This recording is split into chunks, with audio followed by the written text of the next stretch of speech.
Hello everyone, मैं आप सभी का स्वागत करता हूं कृषि पाठशाला यूट्यूब चैनल पर।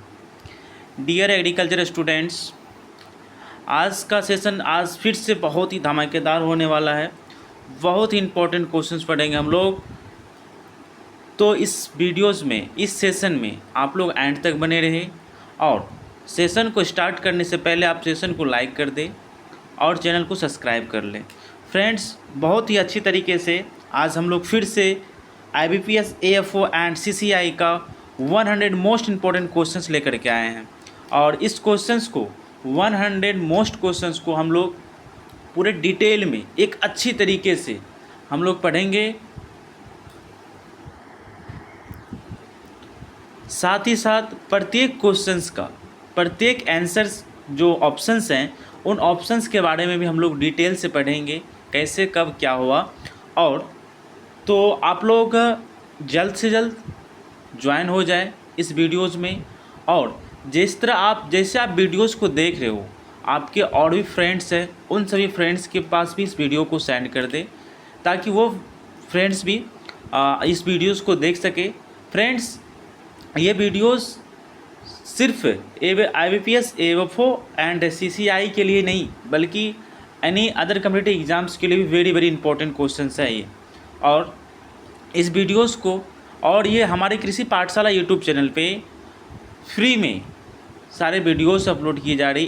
IBPS AFO semester exams, 11th की एग्ज़ाम्स की तैयारियाँ और उसके बाद 11th-12th एग्रीकल्चर और उसके बाद हमारे कृषि पाठशाला यूट्यूब चैनल पे कम्पिटिटिव बैच भी चलाई जा रही है, उनकी मॉक टेस्ट भी ले जा रही है। तो फ्रेंड्स, आप लोग जल्द से जल्द हमारी कृषि पाठशाला यूट्यूब को ज्वाइन कर लें ताकि आप लोग को हेल्पफुल वीडियोस मिल सके। आप जो भी वीडियोस ढूंढ रहे हो आप ढूंढ सकते हो, ये हमारे प्लेलिस्ट में पड़ी हुई है। और जो वीडियोस आपको नहीं मिल रही है, आपको हमारे प्लेलिस्ट में नहीं मिल रही, अवेलेबल नहीं है, आप उन वीडियोज़ के लिए हमारे यूट्यूब चैनल पर कॉमेंट करें। आपको जल्द से जल्द वो वीडियोज़ या उस टॉपिक्स के बारे में आपको पढ़ाया जाएगा, उस टॉपिक्स के बारे में वीडियोस अपलोड किया जाएगा। ठीक है फ्रेंड्स, तो चलिए मैं देर ना करते हुए इस वीडियो को स्टार्ट करता हूँ, सेशन को स्टार्ट करता हूँ। चलिए सेशन को स्टार्ट करता हूँ। हमारा फर्स्ट क्वेश्चन है friends, family of cotton is, that means cotton का फैमिली क्या है? कपास किस कुल का पौधा है? Option A Malvaceae, option B Gramineae, option C Leguminosae, option D Solanaceae. फटाफट इसका आंसर कमेंट करें, फटाफट इसका आंसर कमेंट करें। इसका करेक्ट आंसर है आपका ऑप्शन नंबर ए मालवेशी। चलिए, और ये जो मालवेशी है फ्रेंड्स, थोड़ा ध्यान देंगे।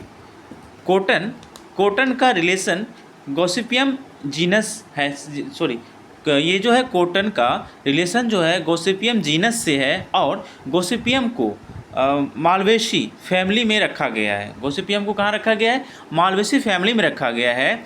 और ये जो मालवेशी को जनरली मेलो फैमिली भी कहा जाता है। ठीक है, और ये जो कॉटन है ना, कॉटन की जो पत्तियाँ होती है वो जनरली अल्टरनेट होती है। ध्यान से सुनिएगा, कॉटन की जो पत्तियाँ होती है वो जनरली क्या होती है कि अल्टरनेट होती है और इसकी जो फ्लावर्स होती है जनरली बाइसेक्सुअल होते हैं। इनकी फ्लावर्स क्या होती है? जनरली बाइसेक्सुअल होते हैं। और आप लोग से ये क्वेश्चन है कि इनमें पेटल्स कितने होते हैं? इनके फ्लावर्स जो होते हैं, इनके फ्लावर्स में पेटल्स कितने होते हैं? ज़रा कमेंट बताएं, ज़रा से आप कमेंट करें। इनके जो कॉटन की जो फ्लावर्स होते हैं, कॉटन की फ्लावर्स में इनके पेटल्स कितने होते हैं? फटाफट कमेंट करें। जो पहले कमेंट करेंगे उसको कमेंट को मैं पिन करूँगा। चलिए मैं बता दूं, इसमें इसके जो फ्लावर्स होते हैं कॉटन का, उसमें 5 पेटल्स होते हैं। ठीक है, और साथ ही साथ कॉटन में स्टेमेंस की संख्या अधिक से अधिक होती है और इनके जो तंतु होते हैं आपस में जुड़े होकर के, मतलब जोड़े में रहते हैं, दैट मीन्स पेयर में रहते हैं और वो जो है स्टेमिनल कॉलम बनाते हैं। ठीक है, और कॉटन में फल कैप्सूल बोर्ड होते हैं। कॉटन का जो फल होते हैं उस किस टाइप में रहता है? वो कैप्सूल टाइप में रहता है। उसको क्या बोलते हैं? बोर्ड बोलते हैं, जिनके अंदर बीज और उनसे जुड़े लिंट या फाइबर्स पाए जाते हैं। जिनमें क्या पाए जाते हैं? लिंट और फाइबर्स पाए जाते हैं। अब इनके कुछ इम्पोर्टेंट स्पेसीज़ होते हैं, इनके कुछ इम्पोर्टेंट स्पेसीज़ होते हैं, ध्यान से सुनिएगा friends. Most important cotton species क्या क्या हैं? गॉसिपियम आर्बोरियम फर्स्ट है, एंड सेकेंड है गोसिपियम हार्वेशियम, एंड थर्ड है गोसिपियम हिस्टर्टम, एंड फोर्थ है गोसिपियम बार्बोडेंसे। ठीक है। एंड अब गॉसिपियम आर्बोरियम जो है ये हमारी कौन सी कपास है? ये देसी कपास है, और इस कपास को दूसरे रूप में दूसरा नाम है पेड़ वाली कपास भी बोलते हैं इसको हम लोग। ध्यान से सुने, इनको क्या बोलते हैं? पेड़ वाली कपास भी बोलते हैं। और नंबर 2 जो आपको है गोसिपियम हार्वेशियम जो है, इसे क्या बोलते हैं? इसे भी देसी कपास बोलते हैं, बट इसका जो दूसरा नाम है जड़ी बूटी वाली कपास बोलते हैं। इसे क्या बोलते हैं? जड़ी बूटी वाली कपास बोलते हैं। एंड गोसिपियम हिस्टर्टम जो है उसे, वो कहाँ की कपास है? उसे अमेरिकी कपास बोलते हैं। उसे क्या बोलते हैं? अमेरिकी कपास बोलते हैं, या उसका दूसरा नाम है अपलैंड कपास। उसको दूसरे नाम से किस नाम से जानते हैं? डेट मीन्स कि अपलैंड कपास के नाम से जानते हैं हम लोग। फोर्थ नंबर है आपका गोसिपियम बार्बाडेंस जो है, ये कौन सी कपास है? ये मिस्री कपास है। डेट मीन्स इसे सी आइलैंड कपास भी कहते हैं। ठीक है। तो फ्रेंड्स, ये रही आपकी कॉटन की इन डिटेल। इस डिटेल से आप अच्छे से, इससे आपकी 10 से 15 क्वेश्चंस, इस जो मैंने डिटेल भी बताया, इस डिटेल से आपकी 10 से 15 क्वेश्चंस आपकी कंप्लीट हो गई। तो डियर स्टूडेंट्स, मैं इसलिए बोलता हूँ वीडियोस में अच्छे से बने रहे, सेशन में अच्छे से बने रहे। अगर आप सेशन को अगर अच्छे से देखोगे तो हमारे कृषि पाठशाला की गारंटी है कि आप लोगों को अगर ये 100 क्वेश्चंस है तो आप लोगों के IPPS एग्ज़ाम या CCI के एग्ज़ाम में कम से कम नहीं भी आएगा तो 10 क्वेश्चन तो इससे आएगा ज़रूर। इसलिए वीडियो के एंड तक बने रहे। बहुत ही अच्छे तरीके से, बहुत ही शानदार तरीके से हम लोग पढ़ने वाले हैं। चलिए तो थोड़ा आगे बढ़े हम लोग। अब नेक्स्ट क्वेश्चन हम लोग का आ जाता है, क्वेश्चन नंबर 2 है origin place of cotton is. अब बताइए कि ऑरिजिन प्लेस क्या होता है कॉटन का? ऑरिजिन प्लेस क्या होता है कॉटन का? इंडिया, चीन, पेरू, अमेरिका। फटाफट कमेंट करें, इसका आंसर क्या होगा डियर एग्रीकल्चर स्टूडेंट्स? चलिए, इसका आंसर होगा आपको ऑप्शन नंबर ए, इंडिया, भारत। चलिए नेक्स्ट क्वेश्चन की तरफ हम लोग आगे बढ़े। क्वेश्चन नंबर 3 है हम लोग का, gaining percentage of cotton is generally. That means कपास में ओटाई, गेनिंग को क्या बोलते हैं? ओटाई प्रतिशत सामान्यतः कितना होता है? Option A 20 to 25%, option B 30 to 35%, option C 40 to 45%, and option D 50 to 55%। इसका आंसर कमेंट करें आप लोग। चलिए मैं बता दूँ, इसका करेक्ट आंसर है आपको ऑप्शन नंबर बी 30 to 35%। ठीक है। चलिए नेक्स्ट क्वेश्चन हम लोग बढ़ते हैं। क्वेश्चन नंबर 4 है white gold is known as. White gold is known as, that means सफ़ेद सोना किसे कहा जाता है? आप लोग को मैं बहुत अच्छे तरीके, जिसने हमारी पहली वीडियोस देखी होगी, फर्स्ट वीडियोस देखी होगी IBPS AFO की ऑब्जेक्टिव क्वेश्चंस का, जो मैं 50 क्वेश्चंस लेकर के आया था, उस वीडियोस में मैं इसे बहुत ही डिटेल में पढ़ाया हूँ, बहुत ही अच्छे तरीके से, क्यों कहा गया, कैसे कहा गया। चलिए ऑप्शन नंबर ए है मिल्क, ऑप्शन नंबर बी है कॉटन, ऑप्शन नंबर सी है सिल्वर, ऑप्शन नंबर डी है प्लेटिनम। बहुत अच्छे तरीके से समझाया। White gold is known as को, वाइट गोल्ड किसे कहा जाता है, मैंने बहुत अच्छे तरीके से समझाया। इसलिए मैं बोलता हूँ कि वीडियोस को स्टार्टिंग से एंड तक ज़रूर देखें, प्लेलिस्ट में जाके चेक करें, और जो वीडियोस आपको नहीं मिल रही है, जो वीडियोस हमारे कृषि पाठशाला यूट्यूब चैनल पे नहीं है, तो आप हमें कमेंट करें। हमारे कृषि पाठशाला टीम आपको जल्द से जल्द वो वीडियोस प्रोवाइड करने की कोशिश करेगी। चलिए इसका ऑप्शन नंबर बी हो जाएगा कपास। चलिए कॉटन। एंड नेक्स्ट क्वेश्चन है question number 5, botanical name of American cotton is. American cotton का बॉटनिकल नेम क्या होता है?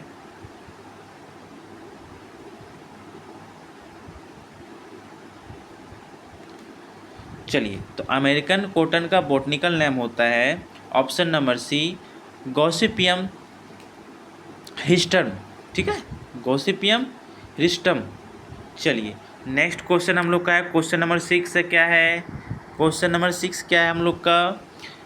Which state is the largest producer of cotton in India? That means Bharat में कपास का सबसे बड़ा उत्पादक राज्य कौन सा है? Option number A Maharashtra, option number B Gujarat, option number C Texas, option number B Punjab. चलिए, इसका करेक्ट आंसर होगा आपको option number B Gujarat. And next question की तरफ हम लोग आगे बढ़ते हैं। क्वेश्चन नंबर 7 हम लोग का silver fibre revolution is associate with, that means रजत रेशा क्रांति, that means silver fibre revolution किससे संबंधित है? Option number A jute, option number B silk, option number C cotton, option number D wool, that means ऊन। फटाफट comment करें इसका आंसर क्या होगा। चलिए, इसका करेक्ट आंसर हो जाएगा आपको कॉटन। क्या होगा? कॉटन, कपास। चलिए, नेक्स्ट क्वेश्चन नंबर 8 की तरफ हम लोग आगे बढ़े। क्वेश्चन नंबर 8 है हम लोग का friends, pink ball warm is a serious paste of. Pink ball warm किसका सीरियस पेस्ट है? इसे हिंदी में बोलते हैं गुलाबी सुंडी। पिंक बॉल वार्म को गुलाबी सुंडी बोलते हैं। कह रहे कि पिंक बॉल वार्म जो है डैट मीन्स गुलाबी सुंडी किसका गंभीर कीट है? ऑप्शन ए गेहूँ विट, ऑप्शन बी मेज मक्का, ऑप्शन सी शुगर केन गन्ना, ऑप्शन डी कॉटन कपास। देखिए, ये जो पिंक बॉल वार्म है इसके बारे में थोड़ा हम लोग जान लें। क्या होता है pink ball warm? Pink ball warms का बॉटनिकल नेम होता है पैक्टिनोफोरा गॉसिपिएला। ठीक है, पैक्टिनोफोरा गॉसिपिएला होता है। यह कपास का बहुत ही सीरियस पेस्ट है, काफ़ी गंभीर पेस्ट है, ये काफ़ी गंभीर कीट है।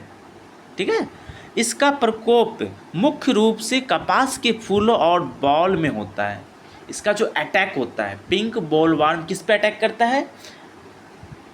जो कॉटन का फ्लावर्स होते हैं उस पे करते हैं और बाउल पे करते हैं। ठीक है, चलिए नेक्स्ट क्वेश्चन की तरफ हम लोग आगे बढ़ते हैं।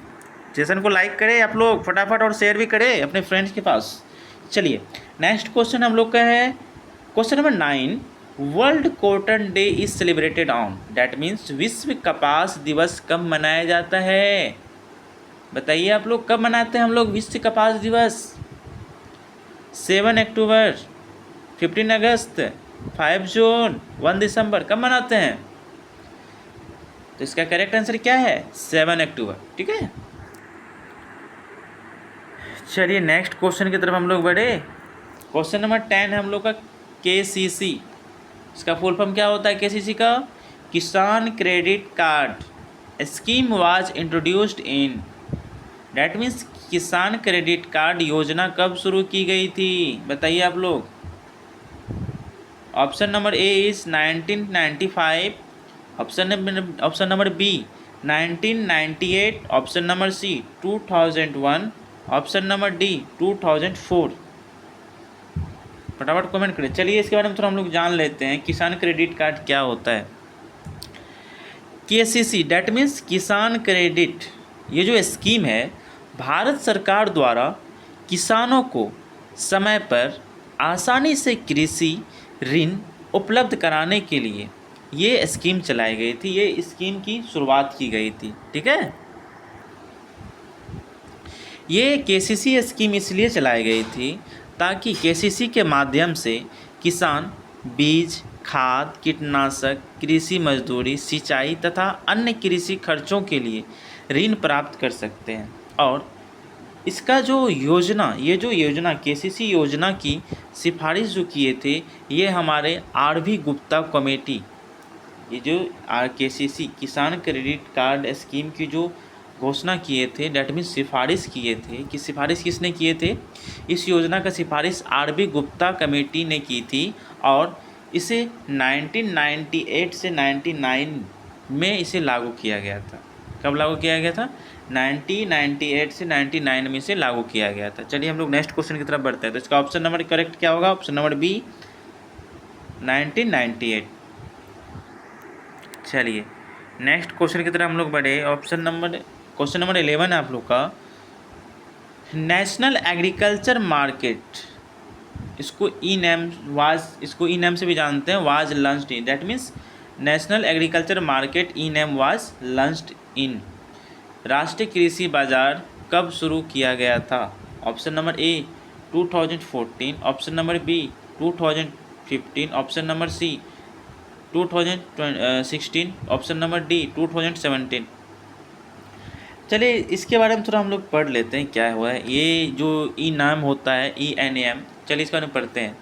ENAM that means national agriculture market Bharat सरकार द्वारा शुरू किया गया एक ऑनलाइन एग्रीकल्चरल ट्रेडिंग प्लेटफॉर्म है। इसका उद्देश्य देश की अलग अलग एग्रीकल्चरल प्रोड्यूस मार्केट कमेटी को राष्ट्रीय ऑनलाइन बाज़ार से जोड़ना है। और इसको जो लॉन्च किया गया था, इसको लॉन्च कब किया गया था? 2016 में लॉन्च किया गया था, मिस्टेक हो गई, 2016 में से लॉन्च किया गया था। और इसका जो लॉन्च डेट था, इसका लॉन्च किस डेट में किया गया था? 14 अप्रैल में से लॉन्च किया गया था 2016 में। डेट मीन्स 14 अप्रैल 2016 में से लॉन्च किया गया था, ठीक है। और इसको लॉन्च किसने किया था?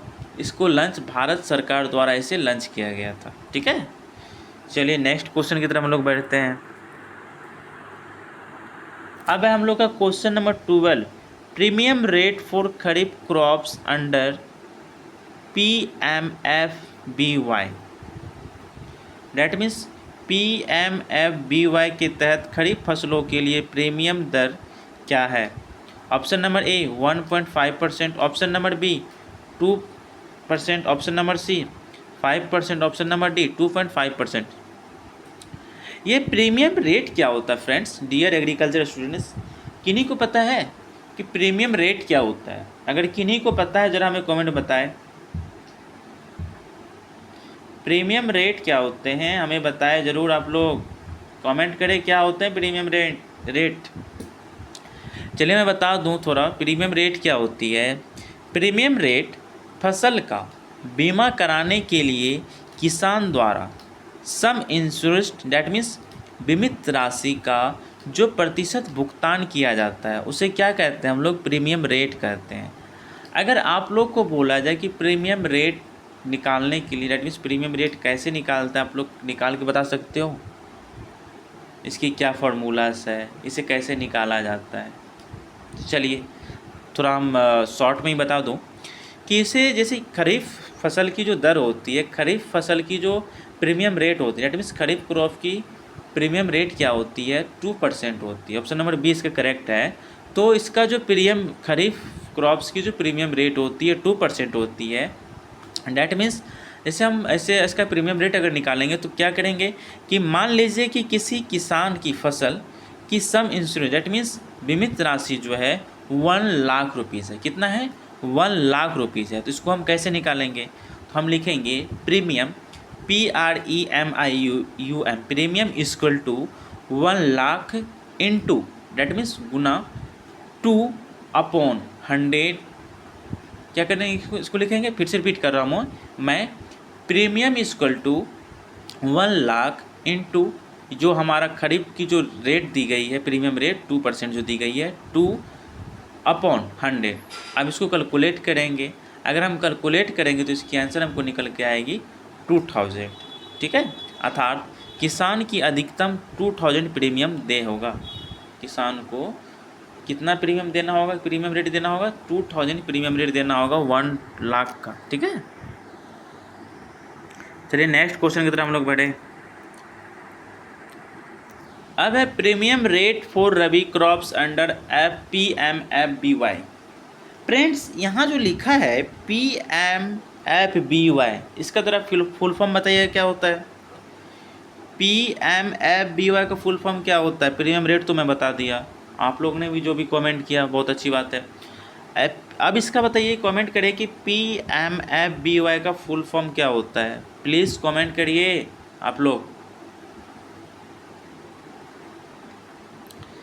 तो फ्रेंड्स, ऑप्शन नंबर ए है इसका 1.5%, ऑप्शन नंबर बी है 2%, ऑप्शन नंबर सी है 5%, ऑप्शन नंबर डी है 2.5%।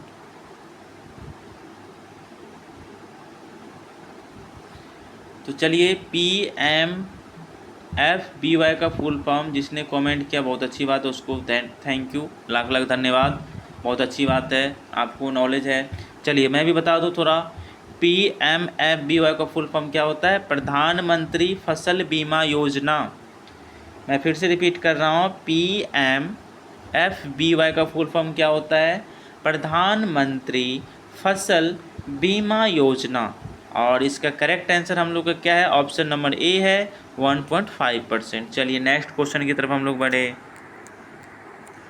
क्वेश्चन नंबर 14 है, premium rate for commercial crops under PMFBY is, that means PMFBY के तहत वाणिज्यिक फसलों के लिए प्रीमियम दर क्या है। Option number A 1.5%, option number B 2%, option number C 5%, option number D 2.5%। फटाफट कमेंट करें इसका करेक्ट आंसर क्या है फ्रेंड्स। चलिए मैं बता दूं, इसका करेक्ट आंसर से है 5%। क्या है, 5%। चलिए नेक्स्ट क्वेश्चन की तरफ हम लोग बढ़े।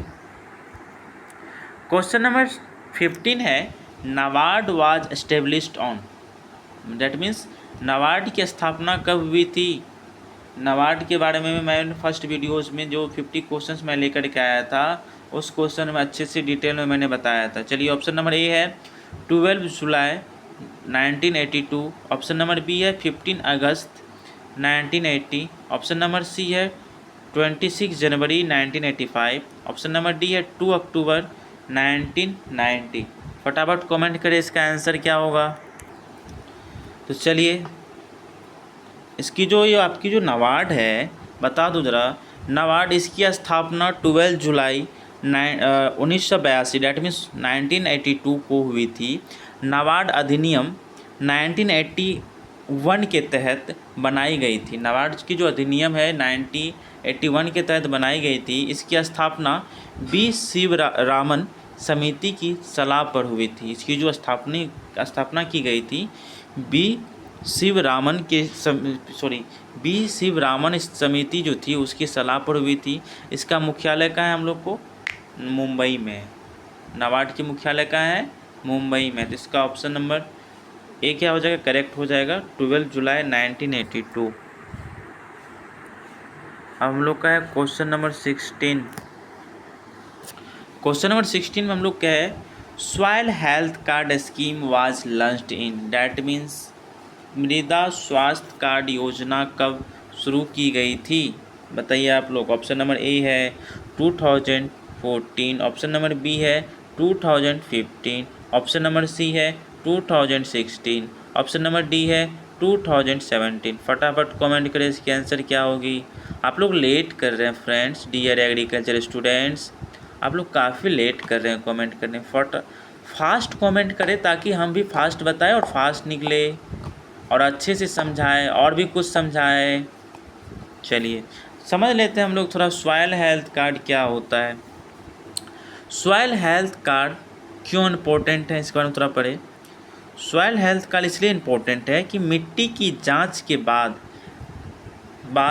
में कई मुख्यतः हम लोग किन किन पोषक तत्वों के बारे में जानते हैं, मुख्यतः किस किस जो पोषक तत्व हैं उनके बारे में जानते हैं। ठीक है, नाइट्रोजन, डैट मीन्स कि सॉइल हेल्थ कार्ड स्कीम जो है, जो सॉइल हेल्थ कार्ड स्कीम, इनकी जो मुख्य पोषक तत्व हैं कौन कौन सी है, नाइट्रोजन हो गए, फास्फोरस हो गए, पोटासियम हो गए, सल्फर हो गए, जिंक हो गए, उसके बाद आयरन हो गए, मैग्नीज हो गए, कॉपर हो गए, बोरन हो गए। इसके अलावा हम लोग क्या क्या देखते हैं, मिट्टी का जो मिट्टी है, सॉइल का पीएच देखते हैं, electrical conductivity, that means electrical conductivity को हम लोग ईसी भी बोलते हैं। नेक्स्ट है हम लोग का organic carbon, that means organic carbon को हम लोग शॉर्ट फॉर्म में ओसी भी बोलते हैं। ठीक है, तो इन सभी की क्या की जाती है, जांच की जाती है। सॉइल हेल्थ कार्ड जिस टाइम बनती है ना, उस टाइम सब वो चीज़ों की, इन सभी तत्वों की जांच की जाती है। तो इसका करेक्ट आंसर क्या हो जाएगा हम लोग को, ऑप्शन नंबर बी हो जाएगा 2015।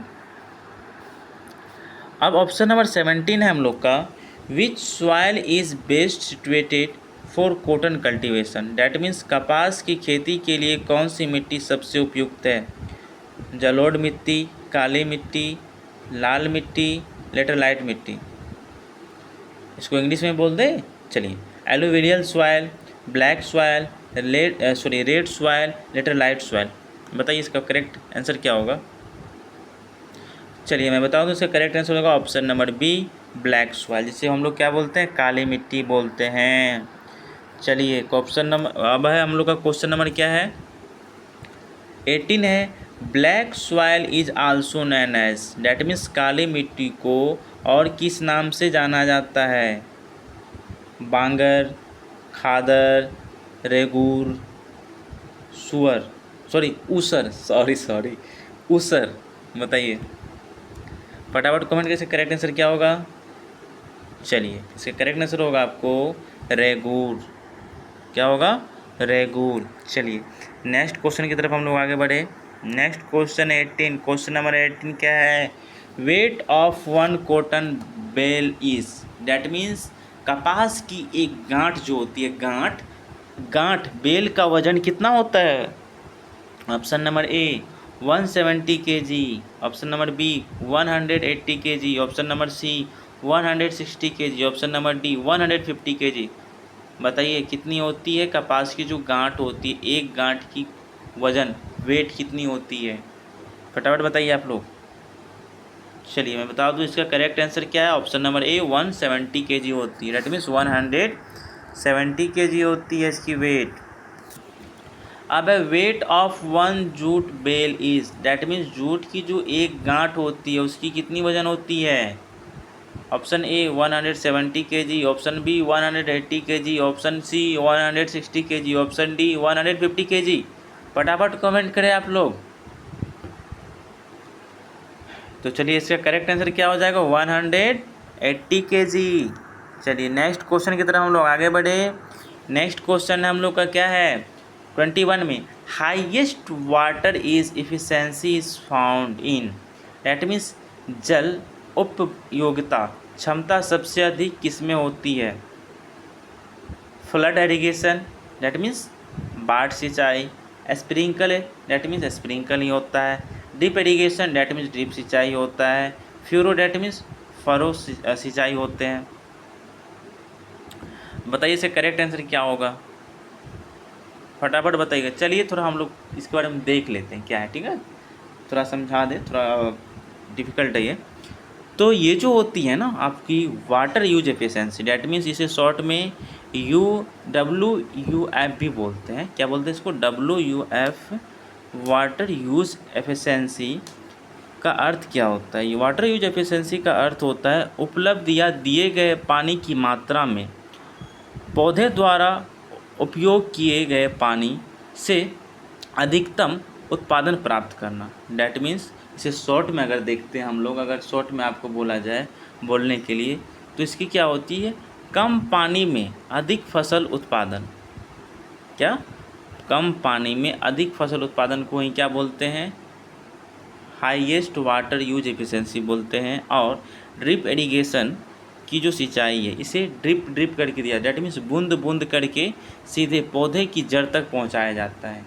ड्रिप इरिगेशन इसलिए करते हैं ताकि पौधे की जड़ तक, डैट मीन्स रूट जोनल तक वो पहुंच सके, ठीक है। तो इसका करेक्ट आंसर क्या हो जाएगा आपको, इसका करेक्ट आंसर हो जाएगा option number C, drip irrigation, ठीक है। चलिए नेक्स्ट क्वेश्चन की तरफ हम लोग आगे बढ़ते हैं। क्वेश्चन नंबर 22 है, क्वेश्चन नंबर 22, ये KVK क्या होता है फ्रेंड्स, डियर एग्रीकल्चर स्टूडेंट्स, बताइए ज़रा KVK क्या होता है, KVK का फुल फॉर्म क्या होता है, बताइए ज़रा। चलिए थोड़ा इस पर चर्चा कर लिया जाए। KVK कृषि विज्ञान केंद्र, इसका उद्देश्य क्या होता है। KVK का उद्देश्य होता है कि किसानों को नई कृषि तकनीकों के बारे में शिक्षित करना, कृषि और उससे जुड़े कार्यों का व्यावहारिक प्रशिक्षण देना, ग्रामीण युवाओं और महिलाओं को स्वरोजगार के लिए तैयार करना। डैट मीन्स केवीके में हम लोग क्या करते हैं, केवीके में ग्रामीण युवा जो होते हैं और महिलाओं जो होते हैं उसे क्या करते हैं, उसे शिक्षित करके प्रशिक्षित करके केवीके में बुला करके उसे शिक्षित करके उसे कुछ ना कुछ स्वरोजगार प्राप्त करना केवीके। और केवीके की जो एस्टेब्लिश्ड स्थापना की गई थी, कब हुई थी स्थापना इसकी, 1974 में। तो वही दिया गया, पूछा गया आपके क्वेश्चन में कि इसका KVK first KVK was established in, first KVK established कब हुआ था, 1974 में हुआ था। चलिए नेक्स्ट क्वेश्चन हम लोग देखते हैं। फिर आ गया first KVK was established at, first KVK कहाँ एस्टेब्लिश्ड किया गया था, प्रथम केवीके कहाँ स्थापित किया गया था। ऑप्शन नंबर ए है पौंडीचेरी, ऑप्शन नंबर बी है नई दिल्ली, ऑप्शन नंबर सी है बीकानेर, ऑप्शन नंबर डी है लुधियाना। इसका करेक्ट आंसर क्या हो जाएगा, ऑप्शन नंबर ए पौंडीचेरी। चलिए अब हम लोग पढ़ेंगे क्या, question number 24, Khaira disease of rice is caused by deficiency of, that means धान का खैरा रोग किसकी कमी से होता है, आयरन, जिंक, नाइट्रोजन, बोरन। फटाफट कमेंट करें इसका करेक्ट आंसर क्या होगा, कमेंट करें फटाफट। ये जो इसमें आप देख रहे हैं फर्स्ट ए नंबर में, इसका ऑप्शन तो ऑप्शन नंबर बी करेक्ट है। बता दो इसका ऑप्शन नंबर क्या है, ऑप्शन नंबर बी करेक्ट है। बट मैं आप लोग से क्वेश्चन करना चाहूँगा कि ये जो आयरन है, आयरन की डिफिशियंसी से क्या होता है, ज़रा बताइएगा आप लोग। अगर कोई ऐसा स्टूडेंट है जो वीडियोस देख रहे हो, आप ज़रा कमेंट करें कि आयरन डिफिशियंसी से राइस में कौन सी डिजीज़ होती है या किसी अन्य फसल में कौन सी डिजीज़ होती है, किसी के बारे में अगर पता हो तो बताइए। चलिए मैं थोड़ा चर्चा कर लूँ आयरन डेफिशिएंसी पे। आयरन डेफिशिएंसी आयरन क्लोरोसिस है, होता है जिसमें नई पत्तियों पर पीलापन आने लगता है। क्या लगने लगता है, जब आयरन की डिफिशिएंसी होती है किसी भी प्लांट्स में, किसी भी पौधे में, तो क्या होती है, उसके पत्तियों पर पीलापन आने लगता है। और आयरन का अधिक हो अगर आयरन अधिक हो जाता है तो क्या होता है, आयरन टॉक्सिसिटी हो जाती है। क्या होती है, आयरन टॉक्सिसिटी हो जाती है और लीफ ब्राउजिंग होने लगती है। ठीक है, यही आयरन डेफिशिएंसी का जो सिम्टम्स है, यही है कि जब आयरन डेफिशिएंसी होती है तो क्या होती है, पत्तियों पीला पड़ने लगते हैं। और आयरन जब होते हैं, आयरन ज़्यादा हो जाता है, आयरन टॉक्सिसिटी हो जाती है और पत्ती उसकी जो लीफ होती है क्या होने लगती है, ब्राउजिंग होने लगती है। चलिए नेक्स्ट बढ़ते हैं हम लोग। नेक्स्ट क्वेश्चन हम लोग का क्वेश्चन नंबर 25 है, sulphur containing amino acids, that means sulphur युक्त अमीनो अम्ल कौन सा है। फटाफट कमेंट करें। ऑप्शन नंबर ए है मिथियोनिन, ऑप्शन नंबर बी है लाइसिन, ऑप्शन नंबर डी है ट्रिप्टोफैन, ऑप्शन नंबर डी है वेलिन। फटाफट कमेंट करें इसका आंसर क्या है। चलिए इसका करेक्ट आंसर हो जाएगा आपको मिथियोनिन, मिथियोनिन। ठीक है, चलिए नेक्स्ट क्वेश्चन की तरफ आगे बढ़े। क्वेश्चन नंबर 26 है, triticale is a cross between, that means triticale किनके बीच संकर है, व्हीट बार्ले, व्हीट राई, राइस मेज, ओट राई। डैट मीन्स व्हीट बार्ले गेहूं और जौ, गेहूं और राई, धान और मक्का, जई और राई। फटाफट कमेंट करें डियर एग्रीकल्चर स्टूडेंट्स, इसकी करेक्ट आंसर क्या होगी।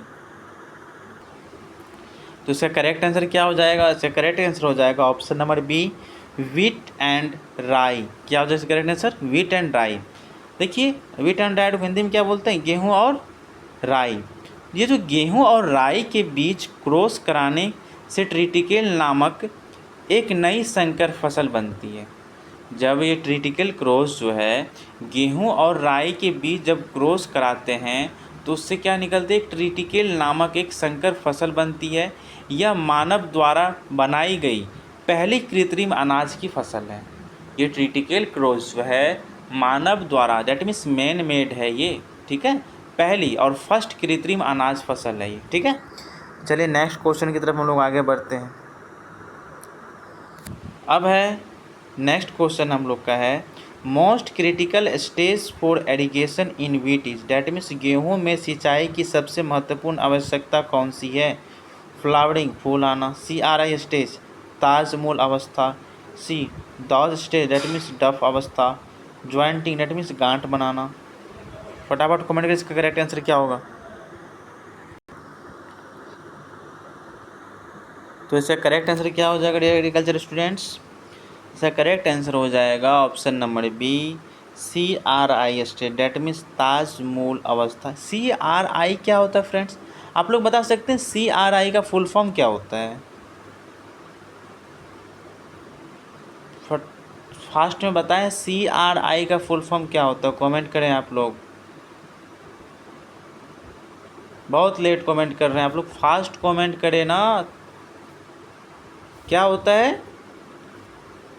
CRI का फुल फॉर्म होता है क्रॉन रूट इनिशिएशन। क्या होता है? Crown root initiation. और इसमें हम लोग क्या करते हैं? CRI स्टेज क्यों यूज होता है, किस लिए यूज होता है?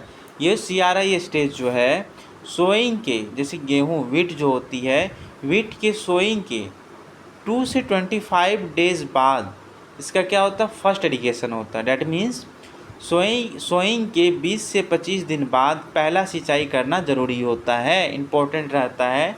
गेहूँ में उसकी जो बुआई होती है, गेहूँ की बुआई के 20 से 25 दिन बाद फर्स्ट 25 दिन के बीच ही रखिए कि 20 से 25 दिन के बीच उसकी फर्स्ट इरिगेशन, फर्स्ट सिंचाई, पहला सिंचाई उसका बहुत ही ज़रूरी है। ठीक है, तो चलिए इसका करेक्ट आंसर क्या आपने बताया कि option number B, CRI stage that means ताजमूल अवस्था में। ऑप्शन नंबर, अब क्वेश्चन नंबर 8 है हम लोग का है, 28 में है, red rot is a major disease of.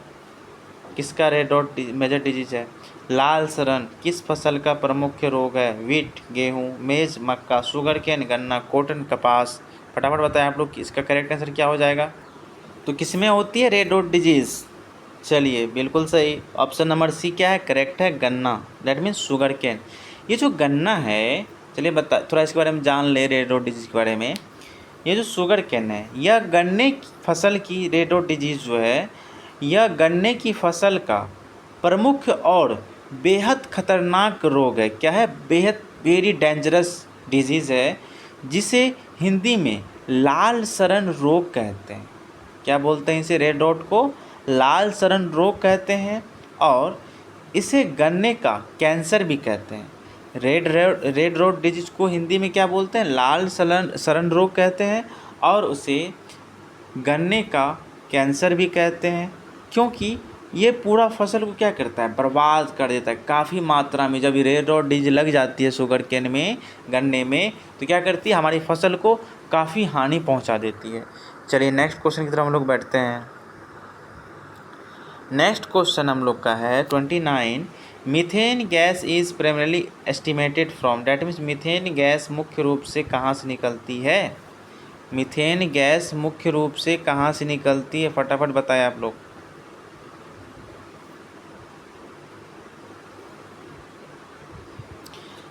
तो चलिए, कहाँ? गेहूँ के खेत से, धान की खेत से, गन्ने की खेत से, कपास की खेत से, that means wheat field, pedi field, sugar cane field, cotton field. बताइए कहाँ से निकलती है ये।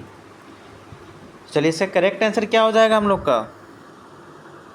इसका करेक्ट आंसर हो जाएगा पेडी फील्ड, डैट मीन्स धान के खेत से निकलती है। और कैसे निकलते हैं हम लोग देख लें। ये जो मीथेन गैस होती है, बाढ़ वाले धान के खेतों में, जैसे बाढ़ वाले क्षेत्र जहाँ रहते हैं, काफ़ी बाढ़ आती है, तो बाढ़ वाले धान के खेतों से मुख्य रूप से मीथेन गैस को CH4 भी बोलते हैं फ्रेंड्स। CH4 गैस निकलती है, और जो एक शक्तिशाली ग्रीन हाउस गैस है।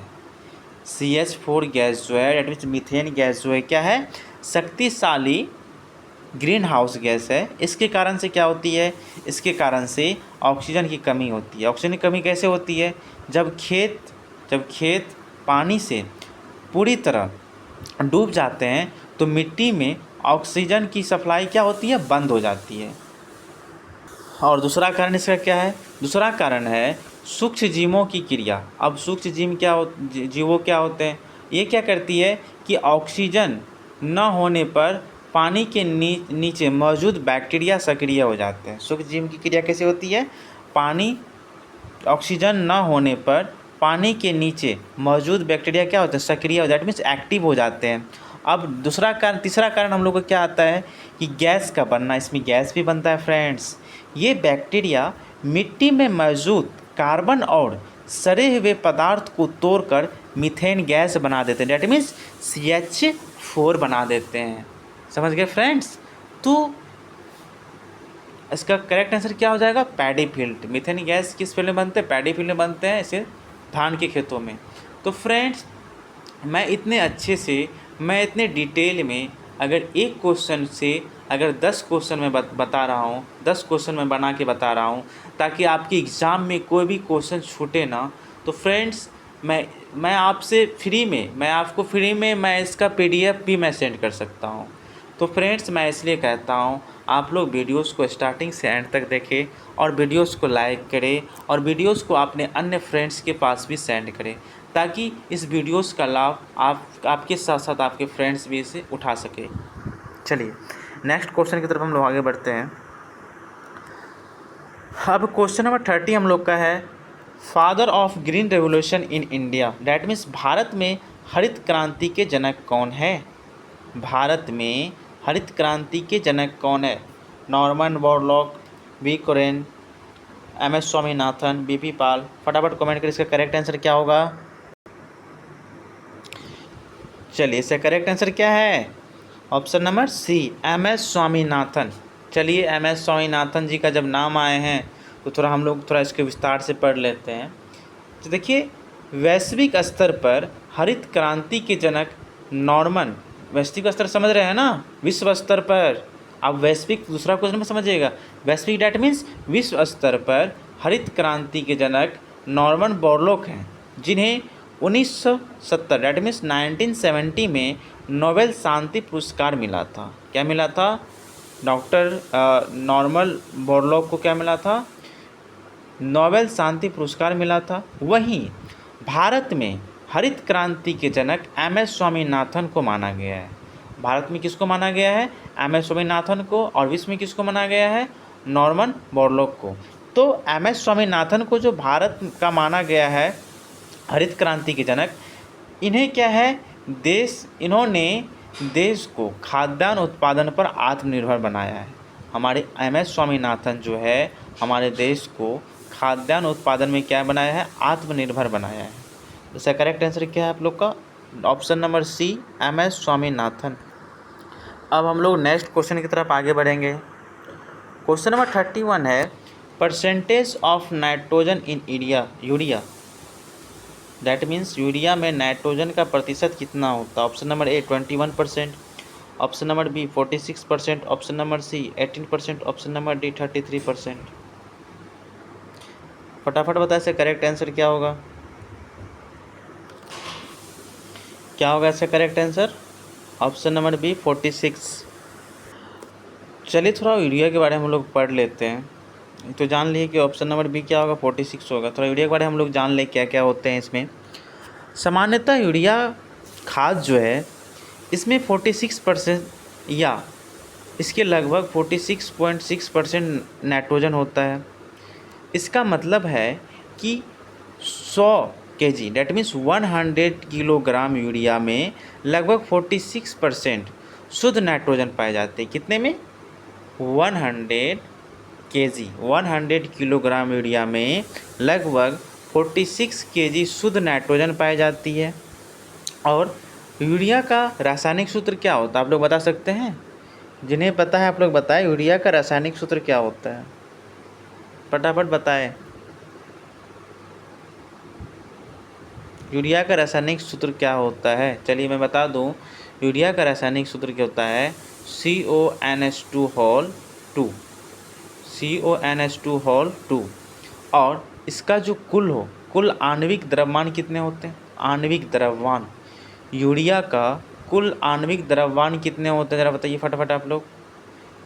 चलिए मैं बता दूं, यूरिया का कुल आणविक द्रव्यमान होता है 60 होता है। कितना होता है? 60, मतलब 60 होते हैं, 60।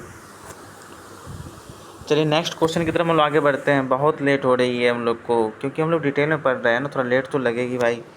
अब yellow mosaic yellow vein mosaic of ओरका is transmitted by, that means भिंडी का पीला सिरा मोजैक किसके द्वारा फैला है?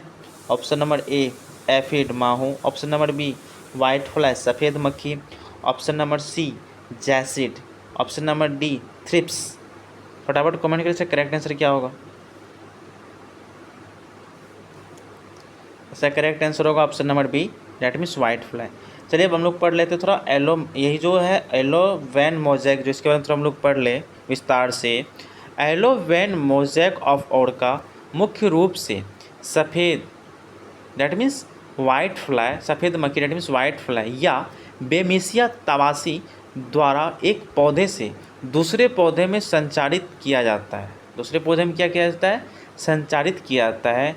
और ये जो है येलो वैन मोजैक ऑफ ओरका जो है, येलो वैन मोजैक जो है, इसका वेक्टर का काम कौन करता है? इनका वेक्टर का काम करता है वाइट फ्लाई। और इनके सिम्टम्स क्या देखने को मिलता है? हम लोग कैसे पहचानेंगे कि इस ओरके में क्या लगी है? येलो वैन मोजैक लगी है। इनका सिम्टम्स है पत्तियों की नसें, डैट मीन्स पत्ती की जो वेंस होती है, पत्तियों की वेंस क्या होती है? पीले पड़ने लगती है। और बाकी हिस्सा क्या रहता है? हरा होता है। बाकी हिस्सा क्या रहता है? हरा रहता है। डैट मीन्स इनकी सिम्टम्स अगर पहचानना हो, इनकी पत्ती को देखना है। पत्ती की जो वेंस डैट मीन नसें जो होती है, नस उसकी जो कलर होती है क्या होती है? वो पीला पीला कलर की रहती है। और बाद बाकी हिस्सा क्या रहता है? हरा रहता है। इसका करेक्ट आंसर आप लोग जान लिए। इसका करेक्ट आंसर क्या होता है? वाइट फ्लाई होती है। और इसके बारे में थोड़ा हम लोग विस्तार से जान भी लिए। चलिए हम लोग नेक्स्ट आगे बढ़ते हैं। अब है weep smut is a disease of, that means weep smut किसकी बीमारी है? गेहूँ, शुगर कैन, मेज़, मक्का, राइस। फटाफट बताइए इसका करेक्ट आंसर क्या होगा। इसका करेक्ट आंसर हो जाएगा option number B sugarcane, that means गन्ना में होता है। अब थोड़ा ये जो वीप स्मट है थोड़ा नया न्यू शब्द लग रहा है, न्यू वर्ड लग रहा है थोड़ा सुनने में, थोड़ा इसके बारे में थोड़ा पढ़ लेते हैं। वीप स्मट मुख्य रूप से गन्ने डैट मीन्स शुगर कैन की एक क्या है? आम फफूंद जनित बीमारी है। इसे हिंदी में गन्ने का कंडवा रोग या चाबुक रोग कहा जाता है। इसे हिंदी में क्या कहते हैं? गन्ने का कंडवा रोग या इसे चाबुक रोग भी कहा जाता है। यह रोग एस्प्रोरिसोरियम सॉरी इसकी जो फिर से मैं बता रहा हूँ, एस्प्रोरिसोरियम सीटामाइनम, इसकी जो बॉटनिकल नेम होती है क्या होती है? इस रोग की जो बॉटनिकल नेम होती है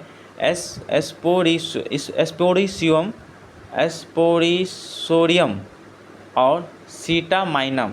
फ्रेंड्स ये तो बॉटनिकल नेम थोड़ा अजीबो गरीब सा रहता है, थोड़ा बोलने में थोड़ा ये होता है, तो मैं फिर से रिपीट कर रहा हूँ, एस्पोरिसोरियम सीटामाइनम। ठीक है, चलिए तो इसका करेक्ट आंसर आप लोगों ने जान लिया क्या होता है। Correct answer option number B होता है।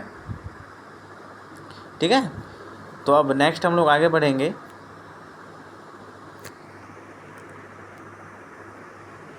नेक्स्ट हम लोग का क्वेश्चन नंबर क्या है? नेक्स्ट हम लोग का क्वेश्चन नंबर 34 है, black heart of potato due to. आलू में ब्लैक हार्ट किसके कारण होता है? Nitrogen deficiency, oxygen deficiency, boron deficiency, जी की डिफिशियंसी। फटाफट कमेंट करें इसका आंसर क्या होगा। आप लोग कमेंट फटाफट नहीं कर रहे हैं, पता नहीं रुक के क्या कर रहे हैं, खाना खाने लगे या पानी पीने लगे आप लोग। चलिए इसका करेक्ट आंसर आप लोग को होगा ऑप्शन नंबर बी, ऑक्सीजन की डिफिशियंसी से होती है। और चलिए थोड़ा हम लोग देख ले आलू में जो ये ब्लैक हार्ट डिजीज है, ब्लैक हार्ट ऑफ पोटैटो क्यों होता है, कैसे होता है? ब्लैक हार्ट, आलू में ब्लैक हार्ट किसी पोषक तत्व की कमी से नहीं होती है, बल्कि भंडारण जहाँ स्टोरेज करते हैं ना आलू को, स्टोरेज के दौरान ऑक्सीजन की कमी और उच्च तापमान के कारण इसे हिंदी में ऑक्सीजन की कमी कहते हैं। इसे क्या बोलते हैं? इसे ऑक्सीजन की कमी। जहाँ पे भंडारण जहाँ स्टोरेज करते हैं इसको, वहाँ पे क्या होती है? भंडारण के दौरान इसमें क्या होती है? ऑक्सीजन की कमी हो जाती है। और उच्च तापमान जब रहता है तो हमारे इसी कारण क्या होता है? हमारे आलू में ब्लैक हार्ट हो जाते हैं, ब्लैक हार्ट डिजीज हो जाते हैं। चलिए ठीक, ऑप्शन नंबर बी है इसका करेक्ट है, ऑक्सीजन डिफिशियंसी कारण होता है। नेक्स्ट क्वेश्चन हम लोग आगे बढ़ेंगे। नेक्स्ट क्वेश्चन हम लोग का आगे है 35 नंबर। 35 में हम लोग पढ़ेंगे dapog method is related to, that means dapog विधि किस फसल से संबंधित है? टमाटर, ओनियन, राइस, ब्रिंजल। फटाफट कमेंट करें, इसका करेक्ट आंसर क्या होगा?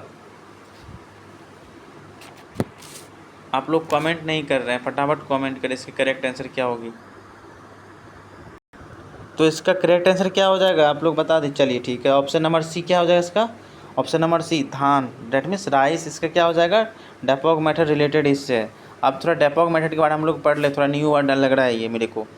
डेपोक विधि नर्सरी तैयार करने के लिए एक तकनीक है, तैयार करने की एक तकनीक है जो धान या पैडी, डैट मीन्स पैडी की फसल में से संबंधित रहती है, पैडी की फसल में संबंधित है।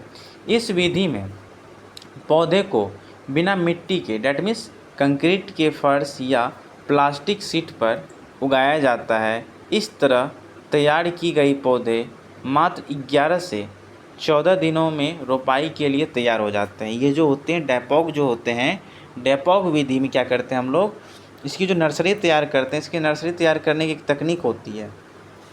इसे हम लोग मिट्टी पे से नहीं उगाते हैं, मिट्टी पे से नहीं करते हैं। इसे हम लोग क्या करते हैं, किसी कंक्रीट की फर्श या प्लास्टिक पर शीट पर क्या करते हैं, इसे उगाते हैं।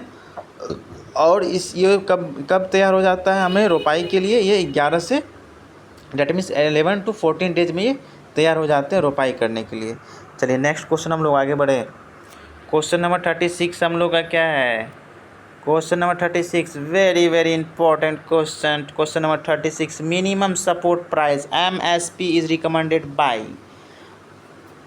फटाफट बताइए किसके सिफारिश द्वारा की जाती है? NITI आयोग, नाबार्ड, CACP या FCI, किसके द्वारा की जाती है? फटाफट बताइए। वेरी इंपॉर्टेंट क्वेश्चन है आप लोगों के लिए। इसका ऑप्शन नंबर सी क्या हो जाएगा? करेक्ट हो जाएगा, CACP। चलिए अब हम लोग थोड़ा MSP के बारे में पढ़े क्या है।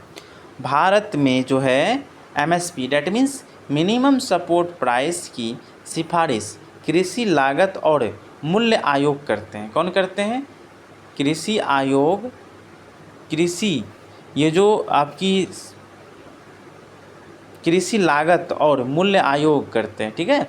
Commission for agricultural cost and price, that means CACP द्वारा की जाती है। और ये CACP के बारे में थोड़ा देख लें हम लोग। CACP फसलों की लागत और बाज़ार की स्थिति को देखकर MSP तय करता है। यह आयोग कुल 23 किस्मों, डैट मीन्स 23 फसलों के लिए न्यूनतम समर्थन मूल्य का सिफारिश किया करता है, ठीक है। ये जो आयोग है CACP आयोग जो है, ये कितने फसल का करता है? 23 फसल का न्यूनतम समर्थन मूल्य का सिफारिश करता है। जैसे करेक्ट आंसर आप लोगों ने जान लिया। CACP और MSP क्या होते हैं, MSP में क्या क्या होते हैं, इसे कौन सी मूल्य इसमें लागत होते हैं, सारे कुछ देख लिए। चलिए नेक्स्ट क्वेश्चन की तरफ हम लोग आगे बढ़ते हैं। सेशन को लाइक ज़रूर करें, आप लोग लाइक नहीं कर रहे हैं, लाइक करने में क्यों इतनी कष्ट हो रही है आप लोग को भाई। चलिए क्वेश्चन नंबर 37 है emasculation is the removal of, that means विपुंसन में किसे हटाया जाता है? Pollination, anthers, ovary, petals. फटाफट कमेंट करें, करेक्ट आंसर क्या होगा? इमस्कुलेशन।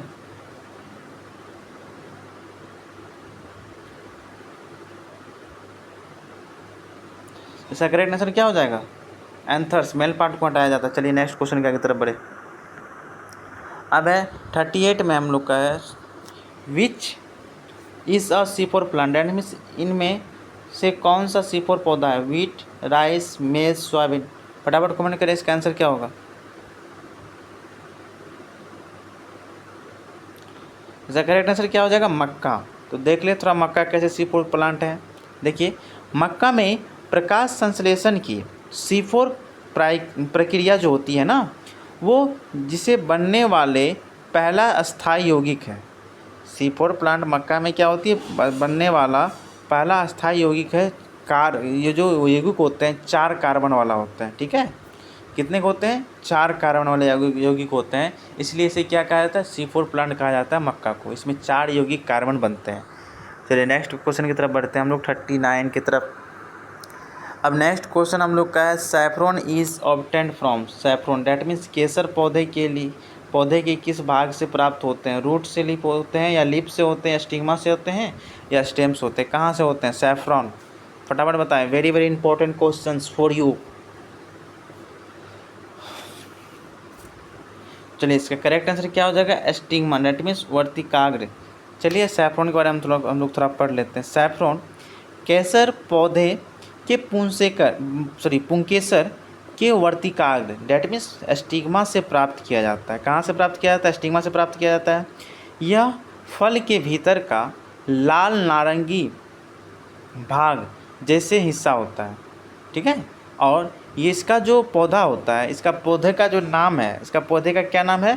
क्रोकस सेटिवस, ठीक है। और इसे हाथ से सावधानी से हाथ लगाया जाता है। इसे जब तोड़ते हैं या कुछ करते हैं तो सावधानी से हाथों से निकाला जाता है। यह दुनिया का सबसे महंगा मसाला है। ये केसर जो है, सैफ्रॉन जो है हमारा, क्या है? दुनिया का सबसे ज़्यादा महंगा मसाला है। तो चलिए नेक्स्ट क्वेश्चन की तरफ हम लोग आगे बढ़े। Question number 14।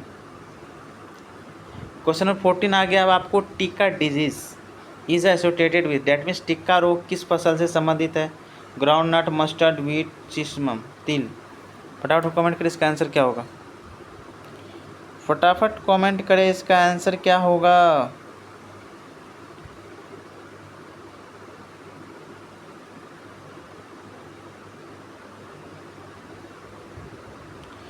चलिए मैं इसका आंसर बता दूं। इसका आंसर क्या हो जाएगा? Option number A groundnut, मूंगफली। चलिए टिक्का डिजीज थोड़ा पढ़ ले। ये एक कवक जनित रोग है जो पत्तियों पर धब्बे पैदा करता है। ये जो टिक्का डिजीज है, पत्तियों पे क्या करता है? धब्बा पैदा करता है। इसका लक्षण है पत्तियों की ऊपरी और निचली स्तर पर गोल और भूरे या काले रंग के क्या करते हैं? धब्बे बन जाते हैं। इनके चारों ओर पीला रंग का घेरा दिखाई देता है। धब्बा जो बनता है और धब्बे के चारों ओर क्या दिखाई देगा आपको? पीले कलर की गोलाकार आकार में दिखाई देता है और धब्बा बना रहता है। इससे आपको क्या समझ में आ जाना चाहिए?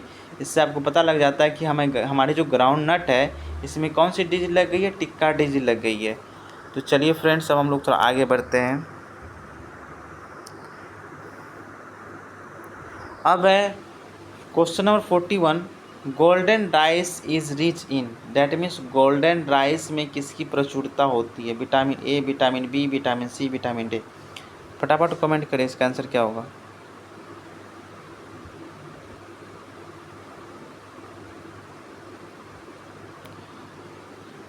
तो इसका आंसर हो जाएगा option number A vitamin A. चलिए नेक्स्ट क्वेश्चन की तरफ हम लोग आगे बढ़े।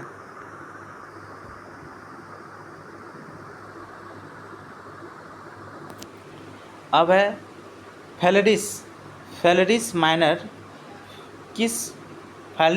Is a weed of, that means phalaris minor किस फसल का खरपतवार है? ऑप्शन नंबर ए राइस, धान का। ऑप्शन नंबर डी वीट, गेहूं का। ऑप्शन नंबर सी मेज, मक्का का। Option number D sugarcane, गन्ना का। फटाफट कमेंट, इसका आंसर क्या होगा?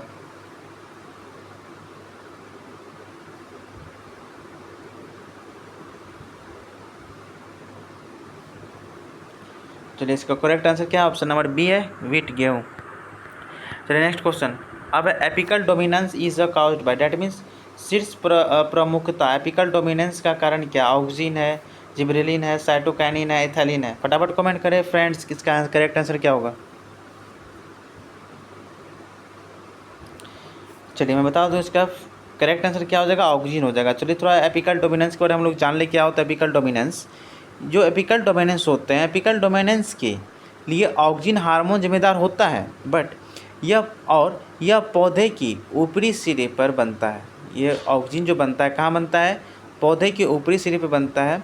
बगल की शाखाओं की वृद्धि को रोक देता है। ये ऑक्सीजन कहाँ बनता है? पौधे की ऊपरी सतह पे बनता है, और बगल की जो शाखाएं रहती है उसको क्या करते हैं? ये रोक देते हैं। इसका ऑप्शन नंबर ए क्या हो जाएगा? करेक्ट हो जाएगा, ऑक्सीजन। अब ऑप्शन नंबर 44 है cash crop among the following is, that means इनमें से नकदी फसल कौन सी है? आप वेरी इजी क्वेश्चन है। वीट है, शुगर केन है, राइस है, मेज है। बताइए फटाफट। चलिए इसका करेक्ट आंसर क्या हो जाएगा? शुगर केन हो जाएगा, गन्ना। आप लोग अच्छे से जानते होंगे। अब नेक्स्ट क्वेश्चन हम लोग का है fruit of mustard is called, सरसों के फल को क्या कहते हैं? पोड कहते हैं, सिलिक्वा कहते हैं, कैप्सूल कहते हैं, बेरी कहते हैं, क्या कहते हैं बताइए आप लोग, फटाफट बताइए क्या कहते हैं। तो चलिए, ये जो ऑप्शन नंबर बी है इसका सिलिक्वा इसका करेक्ट आंसर है। क्या कहते हैं? सरसों के जो फल होते हैं उसको क्या कहते हैं? सिलिक्वा कहते हैं। चलिए नेक्स्ट क्वेश्चन की तरफ हम आगे बढ़े। Pungency in chilli is due to, that means मिर्च में तीखापन किसके कारण होता है? बताइए फटाफट, इसका करेक्ट आंसर क्या होगा? फटाफट बताएं इसका करेक्ट आंसर क्या होगा। इसका करेक्ट आंसर हो जाएगा आपको ऑप्शन नंबर बी कैप्सिसिन। क्यों होता है मिर्च में तीखापन, किसके कारण होता है? कैप्साइसिन के कारण होता है। ठीक है, चलिए नेक्स्ट क्वेश्चन हम लोग का है। अब red colour of tomato is due to, that means टमाटर का लाल रंग किसके कारण होता है? कैरोटीन कारण, लाइकोपिन कारण, एंथोसाइनिन कारण, बताइए फटाफट किसके कारण होता है? किसके कारण होता है? इसका करेक्ट आंसर हो जाएगा ऑप्शन नंबर बी, लाइकोपिन के कारण होता है। टमाटर का लाल रंग किसके कारण होता है? लाइकोपिन के कारण होता है। अब है central rice research institute CRRI at इस केंद्रीय चावल अनुसंधान कहाँ स्थित है? कटक में, न्यू दिल्ली में, हैदराबाद में, कोयम्बतूर में, कहाँ स्थित है बताइए? CRRI कहाँ स्थित है?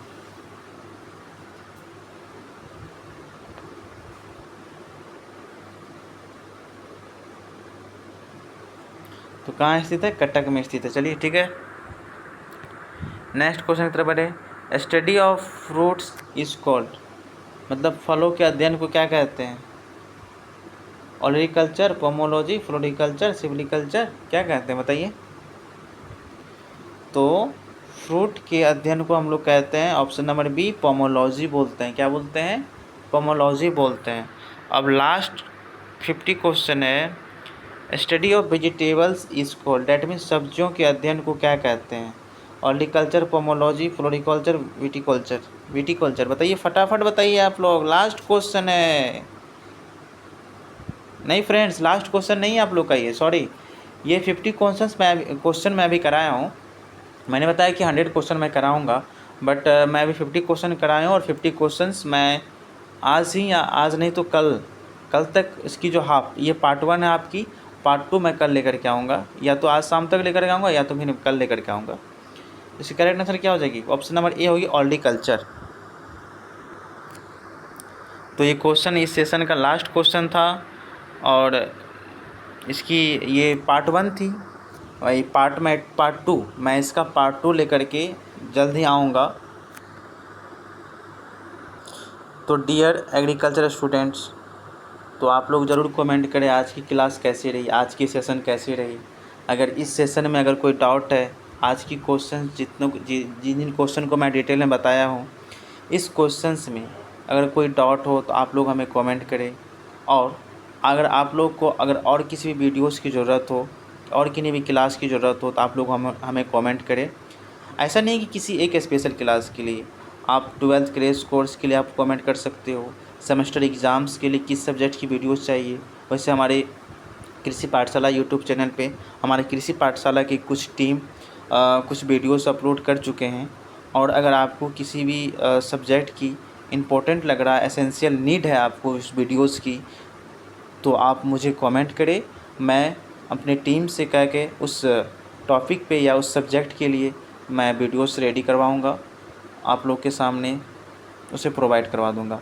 और साथ ही साथ हमारे कृषि पाठशाला पे 12th की तैयारियाँ, 12th क्रैश कोर्स की तैयारी, उसकी क्लासेस बहुत ही जल्द स्टार्ट होने वाली है, और हमें उम्मीद है कि हमारी कृषि पाठशाला टीम उसे फ्री ऑफ कॉस्ट ही रखेगी।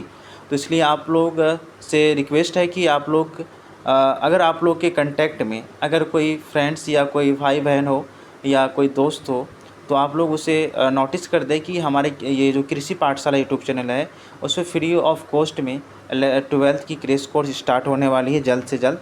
तो आप लोग कृषि पाठशाला यूट्यूब चैनल या हमारे नीचे दिए गए व्हाट्सएप नंबर पे आपको मैसेज करके आप ज्वाइन हो सकते हैं, ताकि आपको और आपके साथ साथ आपके फ्रेंड्स को भी कृषि पाठशाला से कुछ हेल्पफुल या हेल्प मिल जाए।